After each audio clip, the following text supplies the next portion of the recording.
Can you rely on selling options to make reliable, consistent income week after week, month after month? This is what we're going to find out in today's video.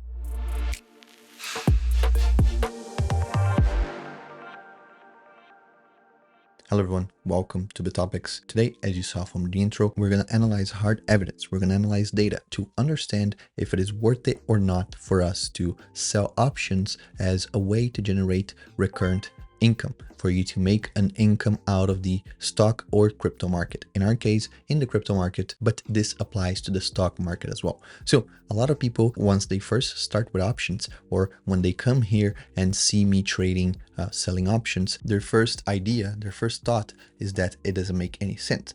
I'm risking for each time that I open a position $1,000 for me to make between 5 and 15 bucks in profit. Well, percentage wise, it doesn't make sense. So they keep commenting and saying that this strategy sucks. This strategy is not good. Mainly because when you look somewhere else, especially in the crypto space, you see a lot of people trading with small amounts of money, buying meme coins, buying fake nodes, buying rebase tokens, whatever it is, and making way more in a percentage wise, which not necessarily converts into fiat wise. So it can be 2000%, but then the token is worthless. There's a pump and dump scheme or whatever the case is. They see big numbers somewhere else, and it doesn't make sense for them to invest so much capital for so little return as we do here. But as I like to explain, we do that because the POP, meaning the probability of profit, is way higher with selling options than it is for you to do anything else. Because at the end of the day, when you sell options, you are trying to predict not where the market's going to go, which that is hard. No one can predict exactly where the market's going to be, if Bitcoin is going to be above 60K or it's going to be above 61,000. So we don't necessarily know these numbers very precisely for us to be profitable by buying calls or buying puts. But on the other hand, we are able to predict a zone and a space in time where Bitcoin or Ethereum or Solana or whatever other coin you're trading, where they are not going to be. So that makes it a little bit easier for you to sell options. Usually the POP for selling options is between 60 to 80%, meaning that 60 to 80% of these options, they expire worthless. And that is good for you as a seller, as a writer. When you sell an option, you want it to buy back for cheap. So imagine I sell these Ray-Bans. So I sell them for $1,000 and then I buy them back a week later for $1 because the owner didn't want it or because the owner needed money. So I buy them back for $1. So what is my total profit? This expired worthless, meaning that now it is worth $0 or $1 if you're closing the position. So I pocketed 1K when I sold these glasses and I bought them back for $1. I made 999 bucks out of this trade. And this is exactly what happens with options. You sell an option to someone and you collect that premium. That is called a premium. And then at the end of the lifespan of this contract, let's say a week, a day, a month, a year, whatever it is, you are gonna buy it back. If you buy it back at a lower price or even at $0 at some points, you are making a profitable trade. If you buy it back at a higher amount, well, you lost money in the trade. And as I said before, 60 to 80% of options expire worthless. That is good data for you to know and use that in your favor. So now let's analyze some data. Let's analyze some hard facts right here, proving that you can indeed be profitable selling options. It can either be calls or puts and beat the overall market. So let's say the S&P does around 8 to 9% per year. If you're able to maintain a percentage above that throughout 5 to 10 years, you're going to be beating the market by a lot because of compounded interest. And that applies to crypto as well. If the crypto market per year does between 30 to 100% and you're able to maintain numbers that year by year are higher than the markets on average, then when you look at your portfolio between 5 to 10 years, you're going to see the huge difference between just buying and holding and buying, holding the asset and selling options on top of it. So let's take a look at this data. We are here looking at the CBOE website. These are where all the options for the stock market are from. So they keep track of a lot of things via indexes. So I'm going to show you data from a few indexes and then I'm going to explain what you're looking at. But pretty much CBOE, they manage and they go through everything that is options related for the stock market. CBOE, by the way, stands for Chicago Board Options Exchange. So it is the place where all the options go through for them to be traded for stocks, indexes, all these sorts of things in the stock market. So here we are comparing 5 different indexes. So what are these indexes? We have BXM, CALD, PUTD, and SPX. Now, SPX is the index that track the S&P 500. PUT and BMX are both indexes that track selling puts and selling calls. So selling calls is BXM and selling puts is PUT. But then we have PUTD and CALD. These are dynamic calls and dynamic puts, meaning that it doesn't sell calls and puts with a base strategy like BXM and PUT does.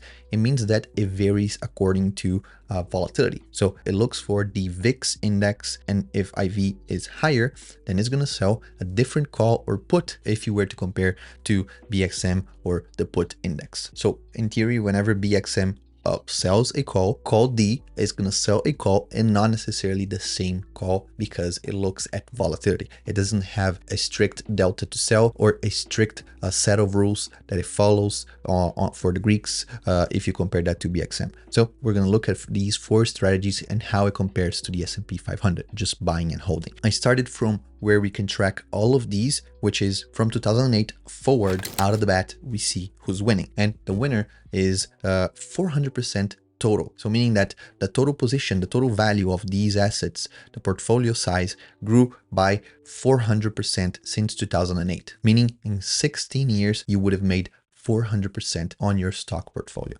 So who is this winner? Who made 400%? It is CALD. So CALD did 400%, and right after that we have PUTD at almost 300%.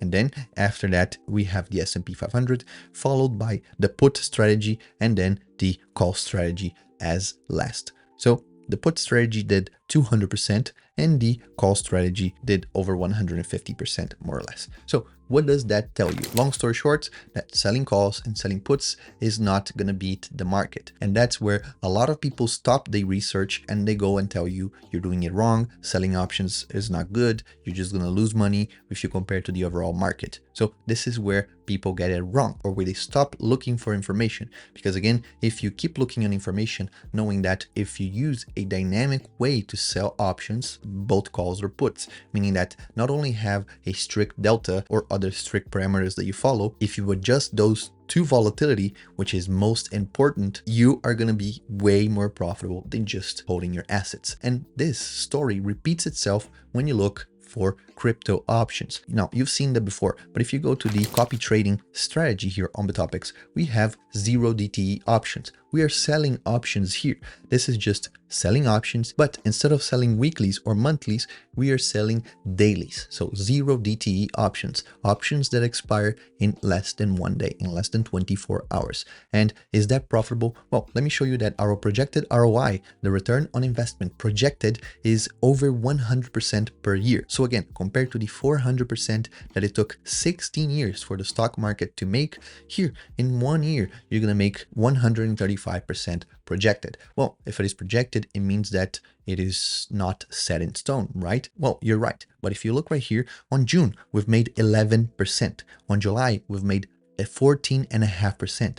August, 7.5%. I'm recording this on September 1st. September 1st, we already made 0.42%. So the month has just started and we are in the green already. In the last 30 days alone, we've made 8.5%. And this strategy, since it was conceived in late May, we've made almost 40% already. So by projecting these numbers for the whole year, because we started in May, we didn't start in January, but if you get from May, June, July, August, and now September, if you put these numbers projected, it will give you 135%. So this just proves you how strong this strategy is. And I'm going to tell you more, because here, the S&P 500, what you would be doing, you would be holding an asset that is volatile, meaning the S&P 500, the index, the SPY ETF, VOO, Triple Q, whatever you're holding, it goes up or down in price throughout the day, throughout the market day. So between Monday to Friday, it moves in price. Well, crypto does that too, but guess what?